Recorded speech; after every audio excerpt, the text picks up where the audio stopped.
Hello दोस्तों, कैसे हैं आप सब। उम्मीद करता हूं सब कुछ ठीक होगा, बढ़िया होगा। और इसके साथ ही मैं आप सभी का स्वागत करता हूं द बुक टॉक्स चैनल पे, आप सभी का हिंदी साहित्य के भक्ति काल की ओर आगे बढ़ते हुए।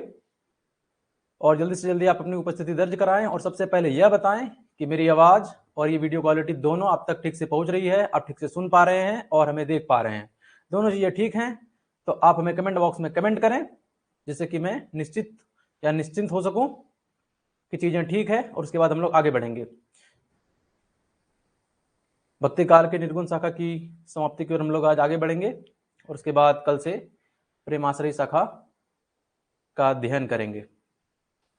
कमेंट बॉक्स में आपका कमेंट में देखना चाहता हूं कि कौन कौन से लोग उपस्थित हो चुके हैं। Mohini good evening, Pappu Kumar good evening, Prerna Singh good evening, Mohini yes sir all clear. चलिए ठीक है, तब शुरू करते हैं। लोग धीरे धीरे आएंगे और उसके बाद किरण प्रिहार गुड इवनिंग। कुछ लोग और आ जाए, 1 मिनट का इंतजार कर ही सकते हैं। और आप लोग बताइए कैसे हैं, अपना भी हालचाल बता दिया कीजिए, जिससे कि मैं निश्चिंत रह सकूं कि हाँ लोग ठीक हैं, बच्चे ठीक हैं। अर्चना यादव प्रणाम, बिल्कुल नमस्ते, गुड इवनिंग विनीत। और मैंने जो कल पढ़ाया था आप लोगों ने देखा होगा, और क्या आपको चीज़ें समझ में आई थी अच्छे से। और मैंने अपना व्हाट्सएप नंबर भी दे दिया था कि किसी भी तरह की कोई भी चीज़, कोई प्रश्न, कोई संदेश, कोई अंदेशा, कोई भी चीज़ पूछना हो तो आप मुझे मैसेज कर सकते हैं, टेक्स्ट कर सकते हैं। चलिए ठीक है, आगे बढ़ते हैं। आप सभी को आवाज़ सुनाई पड़ रही है।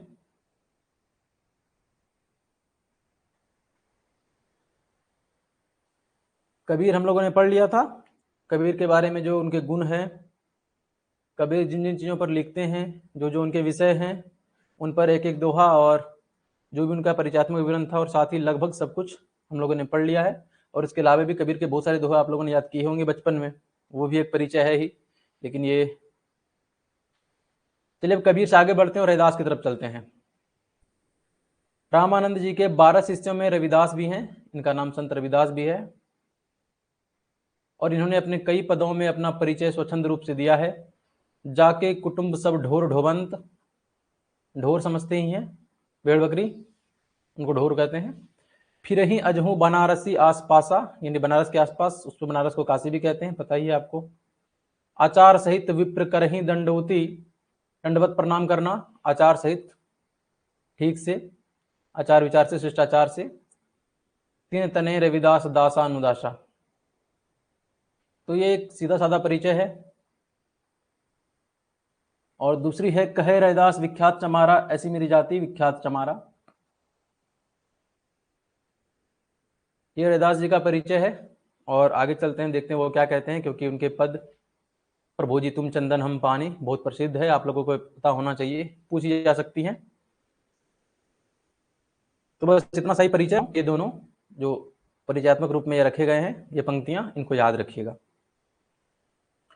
और देखिए, थावर जंगम कीट पतंगा पूरी रही हो हरिराई। थावर यानी अस्थावर का ये बिगड़ा हुआ रूप है, ठीक है, जो अस्थाई है और जो इधर उधर चलने वाला है। जंगम अस्थापर, जंगम का ये उल्टा है, विलोम शब्द है। और कीट पतंगा पूरी रही हो हरिराई, यानी कि सभी क्या है, उसी ईश्वर के जाए हुए हैं या बनाए हुए हैं।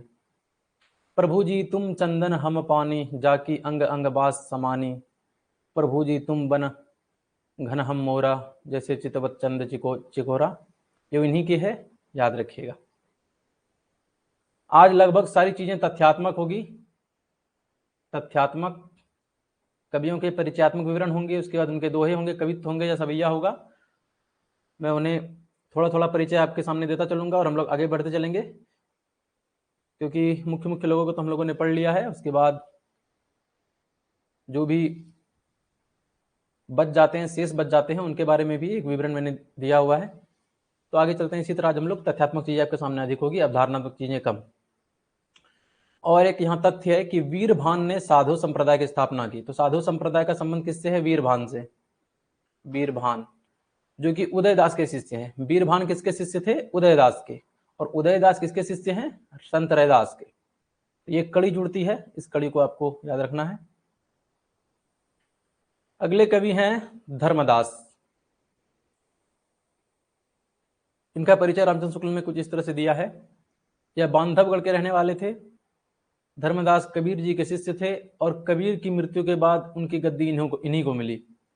इनकी शब्दावली का संतों में बड़ा आदर है। इनके बारे में एक छोटी सी कथा भी है कि धर्मदास ने अपनी संपत्ति जो बहुत अधिक थी, जब ये संत हो गए तो उन्होंने उनको लुटा दिया, यानी कि सब कुछ गरीबों में बांट दिया। बड़े दिल वाले लोग हैं।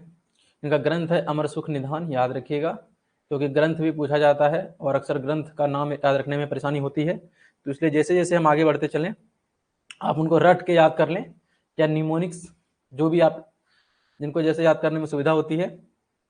बाद में अगर अधिक तथ्य होंगे तो कृष्णा सर से कह के आपके लिए ट्रिक भी बनवा दिया जाएगा। होगा ही ट्रिक उनके पास, आप लोगों को पढ़ाया होगा उन्होंने ट्रिक के माध्यम से, उसका फायदा आपको मिलेगा। चलिए आगे चलते हैं। धर्मदास का ये जो सवैया है, झरी लागे महलिया गगन घहराय, खन गरजे खन बिजली चमके, लहरी उठे शोभा बरनी न जाए, सुन्न महल से अमृत बरसे, प्रेम आनंद है साधु नहाय नहाय, खुली के बढ़िया मिटी अंधरिया, धनी सतगुरु जिन दिया लखाए, धर्मदास बिनवय कर जोरी, सतगुरु चरण में रहत समाये। बारिश, बादल, बिजली, अंधेरा, अमृत, शून्यता और केवड़िया यानी पट, किवाड़, इसका रूपक बांधा गया है। ये जो खुली केवड़िया है ये हृदय की किवाड़ी है, हृदय के पट हैं। हृदय के पट जब खुल जाते हैं तो क्या होता है, हमें ईश्वर का दर्शन हो जाता है, हमें पता चल जाता है, ईश्वर की अनुभूति हो जाती है। तो वही कह रहे हैं सुन्न महल से अमृत बरसे, आकाश से जो है बादल के रूप में नहीं, बादल तो एक प्रतीक है, वहां से क्या बरस रहा है, अमृत बरस रहा है, और उस अमृत में साधु नहा के क्या हो रहे हैं, तृप्त हो रहे हैं, सरस रूप से तृप्त हो रहे हैं, सरस हो रहे हैं। और ये खुली केवड़िया मिट्टी अंधेरिया यानी हृदय के अंधेरे के बारे में बात की जा रही है। धनी सतगुरु, और कबीर में जब हम लोगों ने पढ़ा था कि गुरु का बहुत अधिक महत्व है, कि कोई भी ज्ञान जो है, योग, सभी कुछ उसके लिए गुरु का होना आवश्यक है, गुरु के बिना कुछ भी संभव नहीं है। गुरु गोविंद दो खड़े काके लागू पाए, बलिहारी गुरु आपने, गोविंद दियो बताए, पता ही होगा आप लोगों को, कबीरदास का है। तो गुरु का महत्व इतना अधिक है कि ईश्वर से पहले ही गुरु की वंदना होती है। तो धनी सतगुरु, तो धर्मदास कह रहे हैं कि उस सतगुरु को प्रणाम है जिसने मुझे लखा दिया, यानी दिखा दिया। लखा शब्द का अर्थ होता है दिखाना। क्या दिखा दिया, उनके हृदय के पट खुल गए, गुरु के माध्यम से उसने ईश्वर को देख लिया। अब धर्मदास बिनवय कर जोड़ी, वो विनती कर रहे हैं हाथ जोड़ के कि सतगुरु चरण में रहत समाये, मैं इसी तरह जिन सतगुरु ने मुझे ईश्वर प्राप्ति में मदद की है, मैं उसी के चरण में हमेशा रहना चाहता हूँ। तो यही इसका अर्थ है, सीधा साधा सा। आप लोगों को उम्मीद करता हूँ पसंद आया होगा। आगे चलते हैं।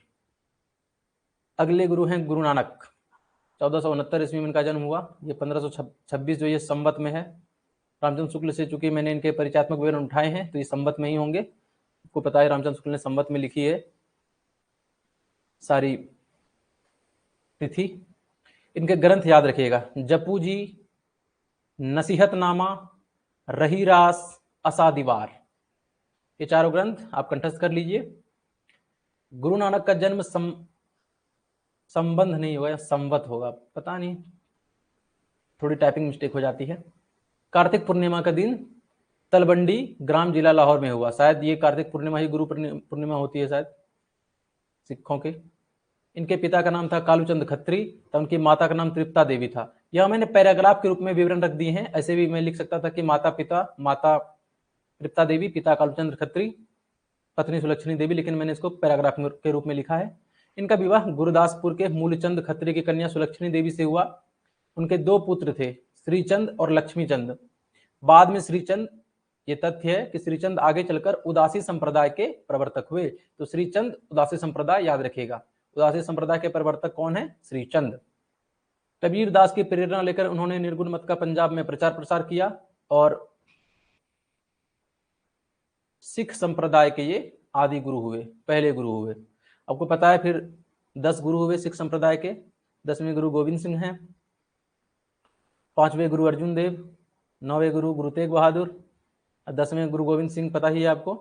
और गुरु गोविंद सिंह के बाद जो है कोई भी गुरु नहीं हुआ, क्योंकि उन्होंने गुरु की परंपरा की समाप्ति की घोषणा की। और जो गुरु ग्रंथ साहिब जो ग्रंथ है, बोला आज से यही सबका मार्गदर्शन करेंगे।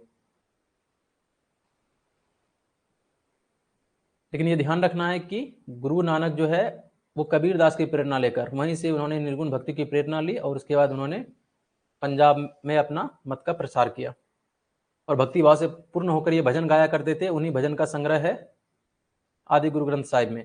आदि गुरु ग्रंथ साहिब में 40 पद रैदास के भी हैं, 40 पद रैदास के भी हैं, याद रखिएगा इस बात को, 40 पद रैदास के भी हैं। संत रविदास के 40 पद गुरु ग्रंथ साहिब में भी हैं।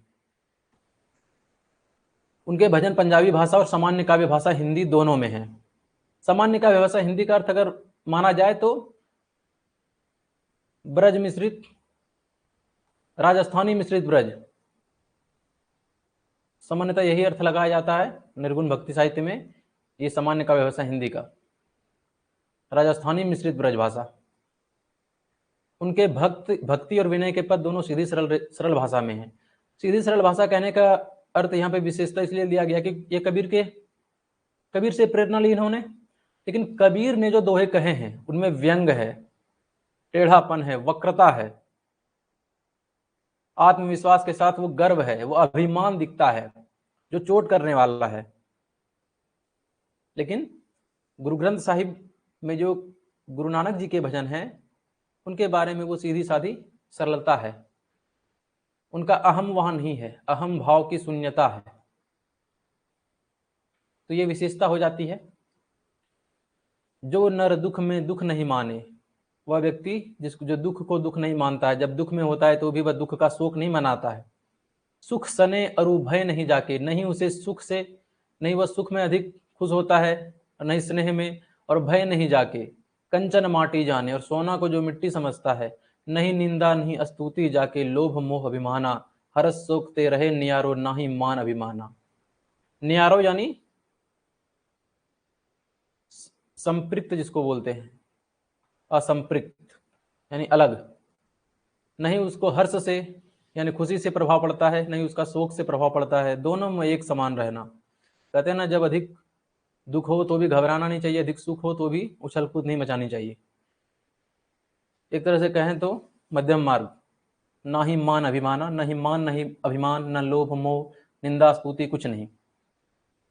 मतलब एक तरह से तटस्थ भाव में रहने का संदेश देते हैं गुरु नानक इस पद में। अधिक व्याख्या करने की आवश्यकता नहीं है, आप सभी विद्वान हैं, उम्मीद करता हूं कि चीजें समझ में आई होंगी। जहां भी शब्द अर्थ आपको पता नहीं चलेगा मैं आपको बताता चलूंगा। बिहार बोर्ड की SCRT में भी इस कवित्त या सेवैया जो भी कह लें इसको रखा गया है। अगले कवि हैं दादू दयाल। कवि नहीं भक्त कहें। कवि तो उनको कहते हैं जो अलंकार रस छंद आदि के अनुसार अपनी रचना करता है। यहाँ तो पहले भक्ति है, बाद में उनमें अलंकार रस छंद अगर ढूंढ लिए जाए तो अच्छी बात है, नहीं तो कोई बात नहीं। इस बात का अंतर आप समझ रहे हैं भक्त और कवि में। भक्त पहले भक्ति भाव के भजन प्रस्तुत करता है, बाद में अगर उसमें अलंकार मिल जाए, छंद मिल जाए, रस मिल जाए तो अलग बात है। लेकिन कवि पहले क्या करता है, कवि में ये दोनों चीजें ठीक से रहती है, अलंकार रस छंद से पूर्ण रचना होती है। दादू पंथियों के अनुसार दादू दयाल का जन्म अहमदाबाद गुजरात में है, पता ही होगा आपको। संवत 1601, मृत्यु हुई भराने की पहाड़ी में। इनका जन्म और मरण याद रखिएगा, नारायणा जयपुर के पास। इनकी ग्रंथ है हरडे वाणी और अंगवधु, 2 ग्रंथ है इनके, प्रसिद्ध ग्रंथ है। इनका भी नाम याद रखिएगा। मैंने आज पहले ही लेक्चर के पहले ही शुरुआत में ही बता दिया था कि यह तथ्यात्मक होगा। तथ्य आपके सामने अधिक होंगे, इन तथ्यों को आपको याद रखना है, क्योंकि आपका जो एग्जाम है वो तथ्यात्मक अधिक है और अवधारणात्मक कम। लेकिन जैसे जैसे CUET आगे बढ़ता जाएगा, तथ्यात्मक और अवधारणात्मक क्वेश्चन दोनों में संतुलन बनता जाएगा। मैं दोनों में एक संतुलन साध के चल रहा हूं, आप लोग भी चलिए। सैद्धांतिक दृष्टि से दादू कबीर पंथ के अनुयायी हैं, परंतु उन्होंने अपना एक अलग पंथ चलाया और दादू पंथ के नाम से प्रसिद्ध हुआ। तो ये मुख्य बात है, इनको भी ध्यान रखिएगा कि दादू दयाल जो हैं वो कबीर के ही अनुयायी हैं। कबीर के अनुसार ही जो कबीर ने किया वही करने का प्रयास दादू दयाल भी करते हैं। उन्हीं चीज़ों की आलोचना करते हैं, उन्हीं चीज़ों का गुणगान करते हैं, ब्रह्म का गुणगान करते हैं, बाह्य आडंबरों की आलोचना करते हैं, बाह्य विधि विधानों की आलोचना करते हैं। लेकिन इन्होंने अपना अलग संप्रदाय चलाया जो दादू पंथ के नाम से विख्यात हुआ। अपनी साखी में इन्होंने मिली जुली पश्चिमी हिंदी का प्रयोग किया है। पश्चिमी हिंदी का अर्थ वही है जो मैंने अभी ठीक पहले बताया, राजस्थानी मिश्रित ब्रजभाषा, जिनमें अरबी फारसी के शब्द अधिक आए हैं। आपको पता है जब मैं उस दिन मैंने एक मैप के बना के दिखाया था आपको कि किस तरह भारत के इस साइड में यानी पश्चिमी भाग में सिंध के आसपास 700 ईस्वी के बाद से ही मुसलमान बसने लगे थे। तो उनकी संस्कृति संपर्क के कारण जो भाषा है, आपको पता है जब लोग होते हैं तो उनकी भाषा होती है, और भाषा तो उड़ी उड़ी फिरती है लोगों के मुंह से, एक मुंह से दूसरे मुंह में, और उसके बाद शब्द भी आगे चलते हैं। तो अरबी फारसी के शब्द जो अधिक आए हैं, तो इनमें प्रेम तत्व की व्यंजना अधिक है और रसदर्शी प्रवृत्ति कम है। ये एक विशेषता है कि प्रेम तत्व की व्यंजना अधिक है। कबीर में प्रेम तत्व की व्यंजना कम मिलेगी और रहस्यदर्शी प्रवृत्ति अधिक, लाग लपेट, डांट डपट, आलोचनात्मक प्रवृत्ति अधिक मिलेगी। तो इसलिए जो इनके दोहे हैं बहुत सरल हैं, सरस भी हैं। घीव दूध में रमी रहिया व्यापक सब ही ठोर, दादू बक्ता बहुत है मथी काढ़े ते और। ये मथी काढ़े ते और क्या है? जब हम दूध को मथते हैं तो क्या निकलता है? कुछ और निकलता है। वही कुछ और जिसके बारे में पता नहीं है, वही निर्गुण ब्रह्म। आखिर में सभी रास्ते एक ही तरफ जाते हैं। यह मसीत यह देहरा सतगुरु दिया दिखाई, भीतर सेवा बंदगी बाहर कहे जाही। तो यह मसीत जो देहरा है, या मंदिर है, या मस्जिद है, ये क्या है? ये बाहरी चीज़ें हैं जिनमें लोग पूजा करने के लिए जाते हैं। लेकिन वो जो संदेश दे रहे हैं कि भीतर सेवा बंदगी है। सेवा बंदगी कहाँ है? भीतर है, हृदय के भीतर। वही ब्रह्म और आत्मा, आत्मा परमात्मा का जो कॉन्सेप्ट है मैंने बताया था। आखिर दर्शन तो वही है, दार्शनिक आधार तो वही है। तो भीतर सेवा बंदगी, और ये आत्मा परमात्मा क्या है? परमात्मा का ही एक अंश आत्मा है। आत्मा कहाँ रहती है? हृदय में, मनुष्य के अंदर। तो भीतर सेवा बंदगी बाहर कहे जाए। तो बाहर यानी कहाँ? मंदिर मस्जिद जाने की आवश्यकता नहीं है। अपने हृदय में ही ब्रह्म बसता है, उन्हीं को याद करने की, उन्हीं को समझने की, उन्हीं को देखने की आवश्यकता है। सुंदरदास, सुंदरदास का महत्व बहुत अधिक है। इसलिए अधिक है क्योंकि अभी तक आपने जितने कवियों को पढ़ा, जितने भक्त कवियों को पढ़ा, वे शास्त्रज्ञ विद्वान नहीं थे। शास्त्रज्ञ विद्वान कहने का अर्थ यह है कि औपचारिक रूप से उनकी शिक्षा दीक्षा नहीं हुई थी। औपचारिक रूप से शिक्षा दीक्षा का अर्थ यह है कि जिस तरह आपने 1 से लेकर 10th के बाद 12 के बाद ग्रेजुएशन, और आज MA की शिक्षा के लिए प्रयास कर रहे हैं, तो ये औपचारिक शिक्षा है। तो उस तरह की औपचारिक शिक्षा तो अलग ही होती थी। वेद वेदांत उपनिषद 6 दर्शन, उनका अध्ययन किया जाता था, अध्यापन किया जाता था काशी में।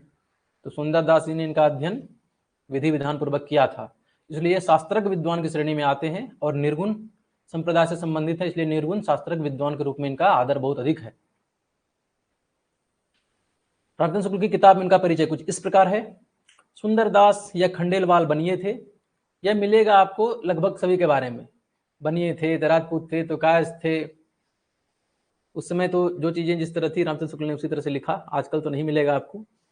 संवत 1653 में देवसा, देवसा इस तरह भी लिखा जा सकता है और इस तरह भी लिखा जा सकता है। ये देवसा जयपुर में है, और इनके पिता का नाम परमानंद और माता का नाम सती था। जब ये 6 वर्ष के थे तब दादू दयाल देवसा यानी जयपुर आए थे। जब आए थे तभी से ये सुंदरदास दादू दयाल के शिष्य हो गए, और जब दादू दयाल का देहांत हो गया तो उनके बाद जगजीवन साधु के साथ अपने जन्म स्थान आए, क्योंकि दादू दयाल के साथ चले गए थे। अब फिर जगजीवन साधु के साथ अपने जन्म स्थान आए, फिर वहां से जब लौटे तो काशी चले गए, और काशी में 30 वर्ष की अवस्था तक संस्कृत, व्याकरण, वेदांत, उपनिषद आदि सब कुछ पढ़ते रहे, और वहां से लौटने पर राजपूताने के फतेहपुर नामक स्थान पर रहे। तो इनकी जो शिक्षा दीक्षा है वह शास्त्रज्ञ रूप से हुई, ठीक से हुई, कर्म से हुई, सूझबूझ के साथ हुई। तो इनमें जो सूझबूझ दिखती है वह कवियों की सूझबूझ दिखती है। इनमें अलंकार भी आपको दिखेंगे, अन्योक्तियां दिखेंगी। अन्योक्तियों का अर्थ समझते हैं? बताइए कुछ लोग कमेंट बॉक्स में, अन्योक्ति क्या होता है? आप लोगों ने ग्रेजुएशन में पढ़ाई होगा कि अन्योक्ति क्या होता है। अलंकार रस से आपका परिचय तो थोड़ा बहुत हुआ ही होगा। कमेंट बॉक्स में आप बताएं, मैं सुनना चाहता हूं कि अन्योक्ति, अन्योक्ति का अर्थ क्या होता है। अपने नाम के अनुसार यह वास्तव में बहुत सुंदर थे, इसलिए नाम भी सुंदरदास रखा रहा इनका।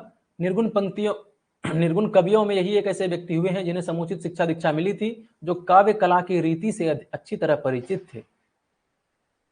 बाकी के बारे में मैंने आपको बताया कि भक्त और कवि और भक्त कवि, तो भक्त पहले कवि बाद में, लेकिन सुंदरदास जो है वो कवि हैं और भक्त दोनों हैं, या कह सकते हैं कि कवि पहले हैं, दोनों हैं। कवि पहले क्यों कहें? अतः इनकी रचना साहित्यिक एवं सरस है, भाषा भी काव्य की मंझी हुई ब्रज भाषा है, मांझी हुई या मंझी हुई, उनमें धार है। भक्ति और ज्ञान चर्चा के अतिरिक्त नीति और देशाचार आदि पर इन्होंने बड़े सुंदर पद कहे हैं। तो देखिए क्या कहते हैं, इनके दो ग्रंथ है, ज्ञान समुद्र और सुंदर विलास, दोनों याद रखिएगा, महत्वपूर्ण ग्रंथ है। नीति और देशाचार पर जो पद कहे उन्होंने, उनके बारे में जान लेते हैं, ये बहुत महत्वपूर्ण है, शायद एग्जाम में भी पूछा जा चुका है, नीति और देशाचार। एक बात और मैं कमेंट बॉक्स में पूछना चाहता हूं आप सभी से, अगर आपको लग रहा है कि मैं थोड़ा तेज चल रहा हूं तो आप मुझे रोक सकते हैं, या फिर कमेंट बॉक्स में कमेंट करके बता सकते हैं कि मैं थोड़ा तेज हूं, तेज बोल रहा हूं, या फिर हम लोग अधिक तेजी से आगे चल रहे हैं। क्या मुझे धीरे चलने की आवश्यकता है? क्योंकि अधिक चीजें तथ्यात्मक है, और जो जिन चीजों में व्याख्या की आवश्यकता है मैं उनकी व्याख्या करके आगे चल रहा हूं। कमेंट बॉक्स में बताइए फटाफट, और अन्योक्ति का भी अर्थ बताइए, नहीं तो मैं बताऊंगा फिर अन्योक्ति क्या होती है। और चीजें समझ में आ रही हैं? दोनों चीजें बताएं। आप सभी जानते ही हैं कि यह तो यहां मैं कैमरे के सामने बैठा हूं, नो सर सही है, विनीत जी कह रहे हैं सही है, कुछ और लोग बताएं सही है तभी मैं आगे बढ़ूंगा। आप सभी लोग बताएं कि हाँ सही है। पप्पू कुमार ठीक है, चलिए ठीक है, आप लोगों के कमेंट से आशंका मिट जाती है क्योंकि यहां आप हमारे सामने उपस्थित नहीं हैं, और इस तरह आभासी रूप से पढ़ना पढ़ाना थोड़ा मुश्किल तो होता ही है, इसमें कोई दो बात नहीं है, लेकिन फिर भी हम लोग सहज हैं। मोहिनी सर, मोहिनी बोल रहे हैं यस सर सही है, चलिए ठीक है, संतुष्टि हुई मेरी आखिर। और अन्योक्ति शब्द का अर्थ बताइए आप लोग, अन्योक्ति अगर नहीं पता है तो भी कोई बात नहीं, आगे जब पढ़ेंगे आप लोग भाषा विज्ञान पढ़ेंगे तो उसमें भी, और व्याकरण पढ़ेंगे तो उसमें रस अलंकार आपको सब पढ़ाया जाएगा। गुजरात पर कहते हैं आभड़ छोत अतीत सो होत बिलार और कुकर चाटत हांडी। आभड़ छोत, इन दोनों शब्दों का अर्थ मैंने बहुत ढूंढने की कोशिश की, बहुत मुश्किल से मिला भी नहीं। तो आभड़ का अर्थ यहाँ पे यह हो सकता है क्योंकि गुजरात में आभीरों की, अगर किसी ने इतिहास पढ़ा होगा तो आभीर जो है, अभी जो अहीर होते हैं इनका अपभ्रंश है आभीर, ये आभीर शब्द वहीं से आया है, गुजरात में आभीर लोग रहते भी हैं, तो शायद उन्हीं के बारे में कहा है कि कुछ लोगों की प्रशंसा की है, कुछ जातियों की, कुछ प्रदेश की प्रशंसा की है सुंदरदास ने, और कुछ की निंदा भी की है। तो गुजरात की निंदा इस तरह की है कि आभड़ छोत अतीत सोत, छोत का अर्थ यहाँ पे छूत भी हो सकता है और बुरा संग भी हो सकता है। अतीत सो यानी हो सकता है सुंदरदास अतीत में, यानी बहुत समय पहले गए होंगे गुजरात, वहां पर देखकर उन्होंने कहा होगा कि आभड़ छोत अतीत होत बिलार और कुकर चाटत हांडी, यानी लोग यहाँ उस तरह पड़े रहते हैं कि बिल्ली कुत्ते सभी जो है जो भोजन वो बनाते खाते हैं वो भी चाटते हैं और वो भी खाते हैं, तो हो सकता है उन्हें अच्छा नहीं लगा होगा। और सुंदरदास के बारे में कहा जाता है कि ये शिष्टाचार का बड़ा ध्यान रखते थे, शौच का बड़ा ध्यान रखते थे, शौच यानी शुद्धता का, इसी वजह से उन्होंने ये पद कहे हैं, किसी की निंदा की है तो किसी की प्रशंसा। मारवाड़, मारवाड़ यानी गुजरात, मारवाड़ भी गुजरात में ही है, ये आभीर भी। वृक्ष न नीर न, मारवाड़ राजस्थान, वहां पे जाता हूं, मारवाड़ राजस्थान। वृक्ष न नीर न उत्तम, वृक्ष न नीर न उत्तम चीर, सुदेशन में गत देश है मारू, ये चीर है, चीर शब्द। वृक्ष यानी कि आपको पता है राजस्थान जो है मरुधरा के नाम से प्रसिद्ध है, वहां पर उस तरह के पेड़ पौधे नहीं होते जो मैदानी भागों में होते हैं, और न उतना ज्यादा जल मिलता है, ये जल और वृक्ष दोनों की यहाँ पर जो शुष्कता वहां पाई जाती है। लेकिन उत्तम चीर यानी कपड़े अच्छे होते हैं, कपड़े अच्छे से पहनते हैं लोग, भरे पूरे कपड़े पहनते हैं। सुदेशन में गत देश है मारू, यानी कि जितने भी अच्छे देश हैं उनमें भी एक देश क्या है, मारू, ये मारू देश की प्रशंसा की है इस अर्थ में। दक्षिण देश के बारे में कहा, रांधत प्याज बिगाड़त नाज न आवत लाज करे सब भच्छन, यानी सब कुछ खाते हैं। और आज भी जब आप यहाँ पर साउथ में आइएगा और देखिएगा, हम लोग अभी साउथ में ही है, वास्तव में यहाँ ऐसा है, सब लोग सब कुछ खाते हैं, दबा के खाते हैं। रांधत प्याज, यानी कि प्याज बनाते हैं। प्याज खाना किस तरह, देखिए दोष माना गया है यहाँ पर। प्याज लहसुन आपको पता ही है कि ये तामसिक भोजन में आता है। ये तमस पैदा करता है, शरीर में गर्मी पैदा करता है, जिससे क्या है, मस्तिष्क अशांत होता है। इसलिए प्याज लहसुन बहुत सारे लोग नहीं खाते। आज भी भारत में बहुत सारे लोग प्याज लहसुन नहीं खाते। बिगारत नाज नावत लाज करे सब भक्षण। पूरब देश यानी बिहार बंगाल उड़ीसा पर जो है ब्राह्मण क्षत्रिय वैश्य शूद्र चारों वर्ण के मत्स्य भगारत। बंगाल प्रसिद्ध ही है मछली खाने के लिए। मछली के बिना कुछ होता ही नहीं है वहाँ। दाल में मछली, चावल में मछली, सब में मछली।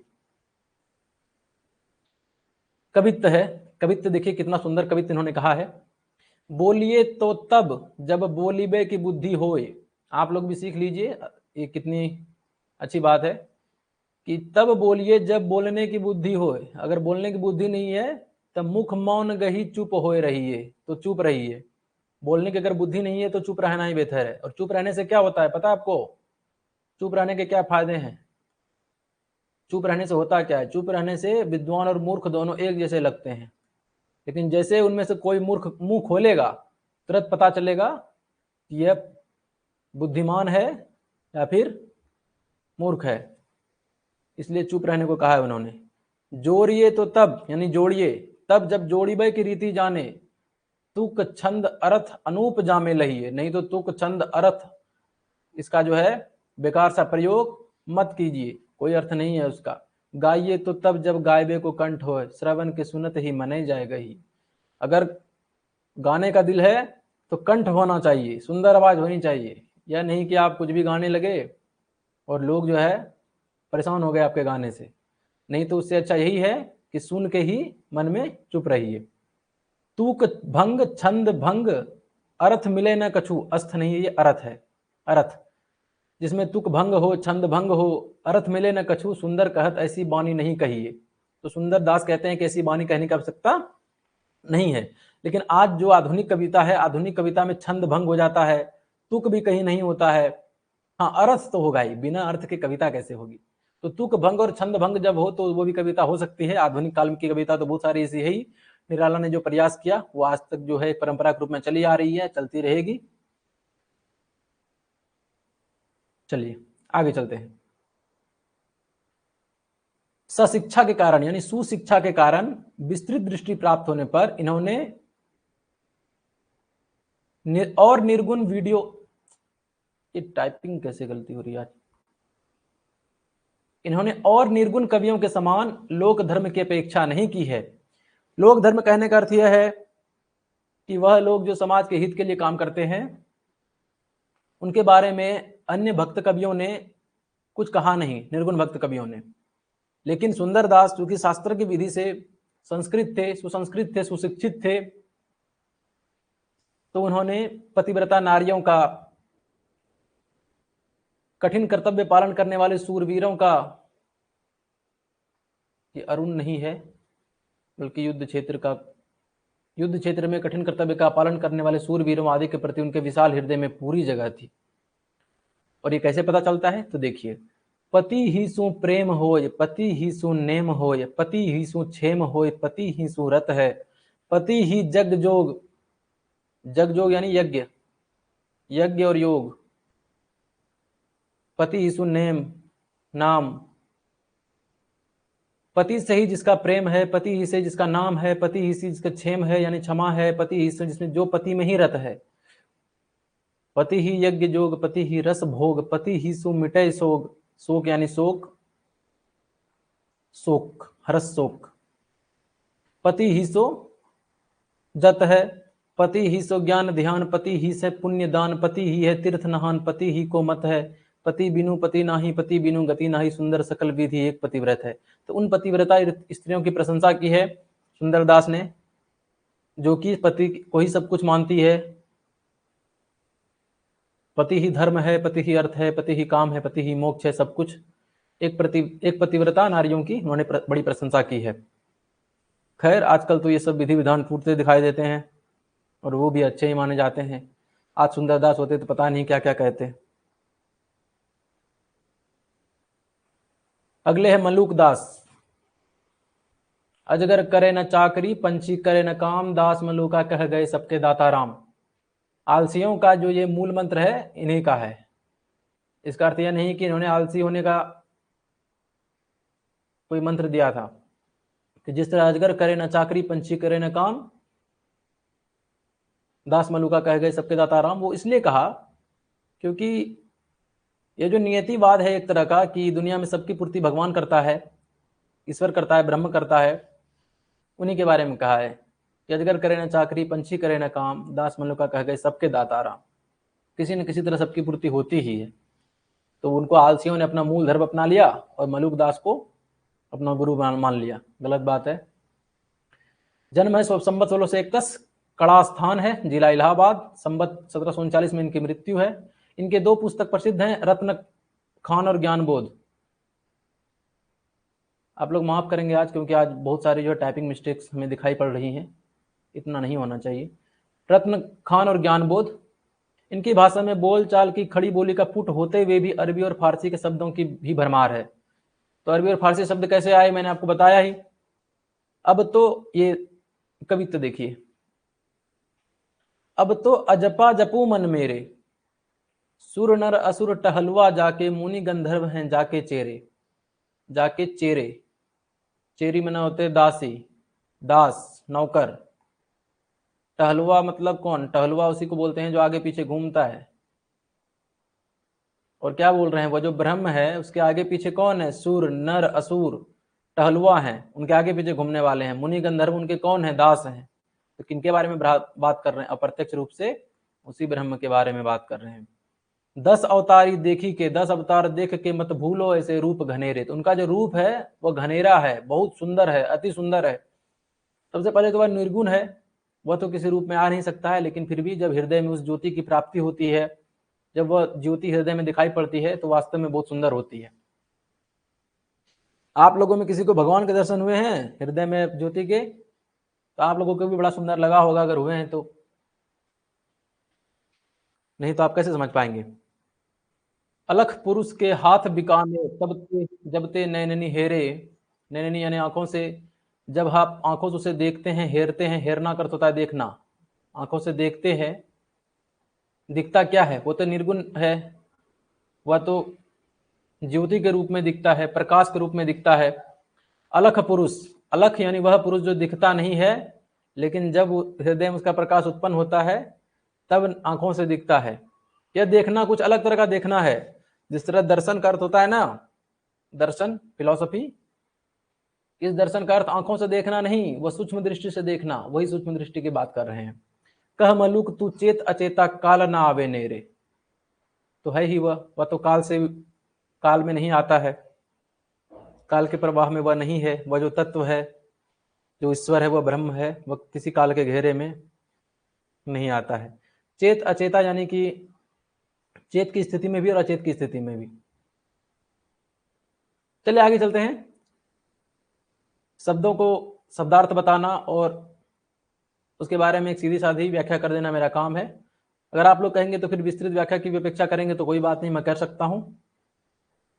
थोड़ा समय अधिक लगता है और हमें बहुत सारी चीजें पढ़नी है, समझनी है। जहां जरूरत होगी, मतलब जो अधिक महत्वपूर्ण हो जाएगा, मैं उसकी व्याख्या थोड़ी देर तक करूंगा। चलिए आगे चलते हैं। ये भी मलुक दास का ही है। सब हिन के सब सबय हमारे, हम सब के हैं, सब मेरे हैं, सब हमारे हैं, जीव जंतु मोहि लगे प्यारे। तो ये देख सकते हैं कि सामान्य भाव की प्रतिष्ठा है, प्राणियों के प्रति सामान्य भाव, प्राणियों, जीव जंतुओं, पौधों, सभी के बारे में, सभी को अपने सृष्टि के क्षेत्र में जितने भी जीव जंतु हैं, जितने भी जीने वाले प्राणी हैं, सभी के प्रति जो है ये दया भाव दिखाना, उनको समेटना अपने हृदय में और उसके बाद उनको दोहों में प्रकट करना। ये सरल हृदयता का परिचय है कि कितने सरल हृदय हैं मलुक दास। तीनों लोक हमारी पाया, अंत कतहु से कोई नहीं पाया, 36 पवन हमारी जाति, हम ही दिनों हम ही राति।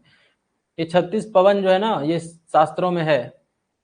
पवन बहुत तरह के होते हैं, हम लोग भी बोलते हैं ना दक्षिण पश्चिम पवन है तो उसका नाम मानसून है, उत्तर पश्चिम पवन है, और आजकल तो हम लोग पवनों के नाम रख देते हैं, आंधियों के, चक्रवात के, टॉर्नेडो, हरिकेन। उसी तरह 36 पवन है, 36 पवन शास्त्रों में। हमारी जाति हम ही दिन और हम ही राति, हम ही दिन है हम ही रात है, सब कुछ हम ही है। और सब कुछ हम ही कैसे हो सकता है? वही हम कौन? वही ब्रह्म। और हम ही यानी कौन? यानी आत्मा। वो जो आत्मा है वही सब कुछ है। हम ही तरवर कीट पतंगा, हम ही दुर्गा, हम ही गंगा, हम ही मुल्ला, हम ही काजी, तीर्थ भरत हमारी बाजी। ये जो बाजी बाजी है ना, ये तुक है, यहाँ इसका अधिक कोई अर्थ नहीं है। ये तुक बनाने के लिए भी जो है कुछ शब्द लाए जाते हैं। यहाँ बाजी का अर्थ यह नहीं है कि अब कोई बाजी लगा रहा है उनसे, ऐसी बात नहीं है, समझना है, कविता में ऐसी चीजें होती हैं। हम ही दशरथ, हम ही राम, हमरे क्रोध और हमरे काम, और यानी और हमरे काम। हम ही रावण, हम ही कंस, हम ही मारा अपना वंश। जो सजग कवि होते हैं, जो कि वास्तव में कवि ही होते हैं, वो भले शब्द का अपव्यय नहीं करते हैं। शब्द का अपव्यय, अपव्यय यानी किसी भी शब्द का अपव्यय नहीं होगा, और कोई भी शब्द आएगा तो अपना एक अर्थ लेते हुए ही आएगा। ये तो भक्त कवि हैं, तो कभी तुक अर्थ के हिसाब से भी कुछ चीजें आ जाती हैं, कुछ शब्द आ जाते हैं। आगे चलें। अक्षर अनन्य, इनका परिचय कुछ इस तरह से है। यह दतिया रियासत के सेनुहरा के कायस्थ थे। दतिया आप लोग ढूंढ लीजिएगा गूगल में, कहाँ है, मध्य प्रदेश में है दतिया। और दतिया के राजा पृथ्वीचंद के दीवान थे, और बाद में विरक्त रहकर पन्ना में रहने लगे। बाद में विरक्त हुए, यानी कि पहले क्या थे? पहले गृहस्थी में मग्न थे, दीवान थे। देखिए दीवान कितना बड़ा पोस्ट होता है, दीवान पता है आपको ना? भारत सरकार में वित्त मंत्री भी कौन है? निर्मला सीतारमन, वित्त मंत्री को ही दीवान कहते थे उस समय। तो विरक्त रहकर पन्ना में रहने लगे, प्रसिद्ध छत्रसाल इनके शिष्य हुए। ग्रंथ है इनका राजयोग, विज्ञान योग, ध्यान योग, सिद्धांत योग, विवेक दीपिका, अनन्य प्रकाश। शायद एक क्वेश्चन भी पूछा गया था पहले कि राजयोग या विज्ञान योग के बारे में, इन्हीं ग्रंथ में से पूछा गया था ये ग्रंथ किसका है, अक्षर अनन्य का। याद रखिएगा इनके ग्रंथों को, ग्रंथ महत्वपूर्ण है। ऐसे तो मैंने जो भी यहाँ लिखा है महत्वपूर्ण ही है सारा, क्योंकि बहुत ही काट छांट कर मैं यहाँ चीजों को लेकर आता हूँ। ये भेद सुनो पृथ्वीचंद राय, फल चारक को साधन उपाय। फल चार यानी कौन? धर्म अर्थ काम मोक्ष। और धर्म अर्थ काम मोक्ष को साधने का क्या उपाय है? तो वह है राजयोग। यह लोक सदैव सुख पुत्र बाम, परलोक नशे बस नरक धाम। आज अधिक गलतियां हैं टाइपिंग में, मैं सुधार दूंगा इसको, और उसके बाद फिर आप लोग इसको सेव कर लीजिएगा। परलोक दौ सधे जाय सोई राजयोग सिद्धांत है, यानी कि यह लोक कैसे सधता है? तो आपको पता ही होगा कि शास्त्रों में कहा जाता है कि जिसके पुत्र नहीं होते उसकी कोई गति नहीं होती, उसको नरक मिलता है। इसलिए जो है वह जो ज्येष्ठाग्नि का अर्थ है, पता है ना, ज्येष्ठ पुत्र अग्नि देता है पिता को हिंदू धर्म में, तो वही है सुख पुत्र बाम, परलोक नशे बस नरक धाम। परलोक लोक दो सधे, दोनों कैसे सधेगा? तो राजयोग सिद्धांत। और राजयोग के बारे में आपको अधिक जानना है तो विवेकानंद की किताब है राजयोग सिद्धांत, पढ़ सकते हैं आप लोग। जिनकी भी साधना में रुचि है, जिनकी भी मेडिटेशन में रुचि है, आप इनको पढ़ सकते हैं और फायदा उठा सकते हैं। निज राजयोग ज्ञानी करंत, हठि मूढ़ धर्म साधत अनंत। और वो कह रहे हैं कि निज राजयोग कौन करते हैं? ज्ञानी करते हैं। जो हठी होते हैं, मूढ़ होते हैं, मूर्ख होते हैं, वे क्या करते हैं? अनंत की साधना करते हैं। तो यहाँ एक तरह से जो है एक अंतर है, क्योंकि जो ब्रह्म है वह तो अनंत माना गया है, और यह निज राजयोग की भी बात की गई है। दोनों में कौन श्रेष्ठ है कहना मुश्किल है, आप लोगों के ऊपर छोड़ देता हूं। चलिए बाकी जो भी महत्वपूर्ण कवि थे कबीर के बाद, दादू दयाल, मलुक दास, नानक, अक्षर अनन्य, जो भी हैं उन सब के बारे में हम लोगों ने पढ़ा। उनके कुछ दोहे एग्जाम्पल के रूप में, कवित्व सवैये जो भी थे उदाहरण के रूप में आपके सामने मैंने रखा, और जहां तक हो सका उम्मीद के अनुसार मैंने व्याख्या करने का भी प्रयास किया। उसके अलावा कुछ जो शेष रह जाते हैं जिनके बारे में अधिक वर्णन नहीं है रामचंद्र शुक्ल की किताब में, मैं भी शुक्ल जी की किताब से को ही ध्यान में रख के पढ़ाता हूँ, क्योंकि शुक्ल जी हमेशा महत्वपूर्ण रहते हैं आपके लिए। शुक्ल जी पढ़ाता हूँ क्योंकि शुक्ल जी महत्वपूर्ण है, ध्यान रखना है। अगर महत्वपूर्ण कोई और अधिक हो जाएंगे तो फिर दूसरा किताब लेके पढ़ने लगेंगे हम लोग, क्या दिक्कत है। तो कुछ निर्गुण कवि है, उनके ग्रंथ हैं। बाबा लाल असरारे मार्फत, ये तो कुछ इसी तरह का है जिस तरह की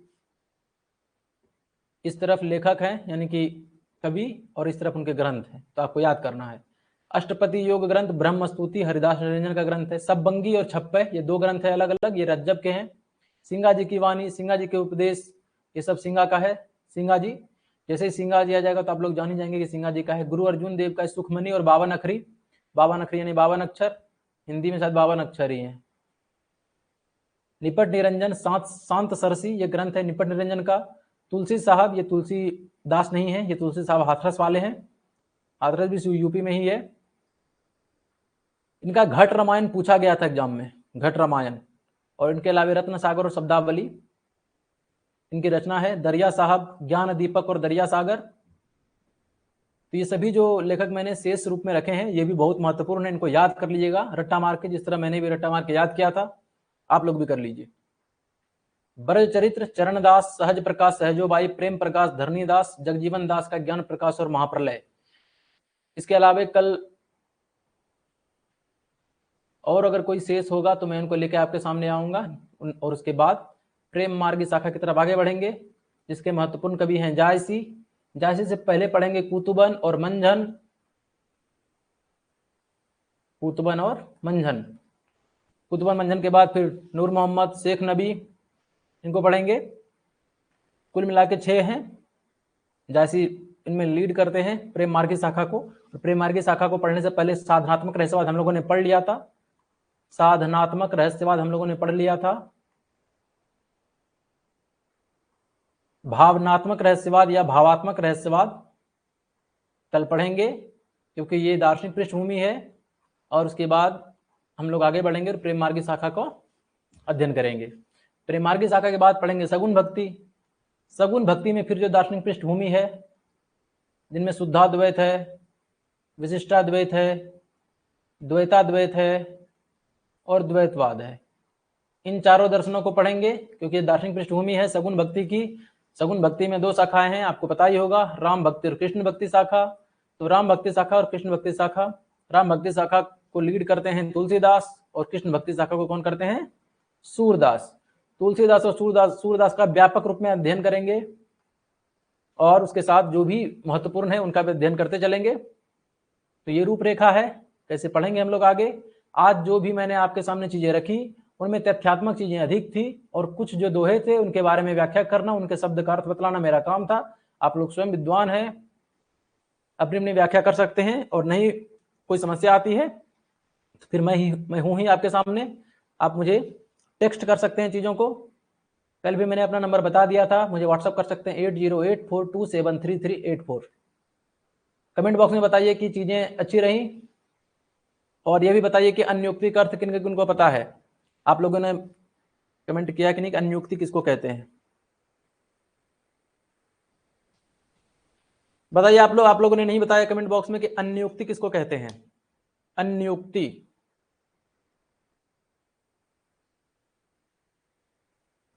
मैं इंतजार कर रहा हूं आप सभी का। आप लोगों में बहुत सारे लोग हिंदी साहित्य के पृष्ठभूमि से भी हैं, जिनका ग्रेजुएशन में हिंदी साहित्य ही रहा है। नो सर नहीं पता है, कोई बात नहीं, तब कल पता करेंगे हम लोग, थोड़ा चर्चा परिचर्चा करेंगे। क्योंकि सगुण भक्ति में जब हम जाएंगे तो सगुण भक्ति में तो जो कवि हैं, भक्त कवि तो हैं ही, कवियों की दृष्टि से भी सर्वश्रेष्ठ हैं, शास्त्रक विद्वान हैं, तो उनके बारे में समझने के लिए बाकी जो अलंकार है थोड़ा बहुत परिचय प्राप्त करते चलेंगे। बाकी जब आप व्याकरण पढ़ेंगे आप विकास सर से, अप्रस्तुत के बारे में बताना, मोहिनी जी बता रही हैं अप्रस्तुत के बारे में बताना। ठीक है, कल चर्चा कर लेंगे ठीक से, ठीक है। लगभग अर्थ तो वही होता है। अन्योक्ति का अर्थ जो है मुहावरा लोकोक्ति, जिस तरह मुहावरा लोकोक्ति बोलते हैं ना और अर्थ कहीं और जाता है, उसी तरह अन्योक्तियां भी होती हैं, उदाहरण मिलाकर बोला जाता है। कल बात करेंगे ठीक से अन्योक्ति पर, ठीक है। आज का समय अच्छा रहा आप लोगों के लिए? बताइए कमेंट बॉक्स में, चीजें ठीक रही, आप लोगों ने समझा, चीजों को सीखा। कहीं कोई परेशानी हो तो मैंने बता दिया है कि आप मेरे कमेंट बॉक्स पर, नंबर पर, व्हाट्सएप पर कमेंट कर सकते हैं, क्वेश्चन पूछ सकते हैं, मैं हमेशा आपके लिए, आपकी मदद के लिए। विनीत जी बता रहे हैं ओके सर, यस सर। चलिए ठीक है, इसी के साथ ही मैं आज की क्लास को समाप्त करता हूं। तब तक के लिए नमस्कार। आप लोग भी पढ़ते रहिए, पीछे की चीजें दोहराते रहिए।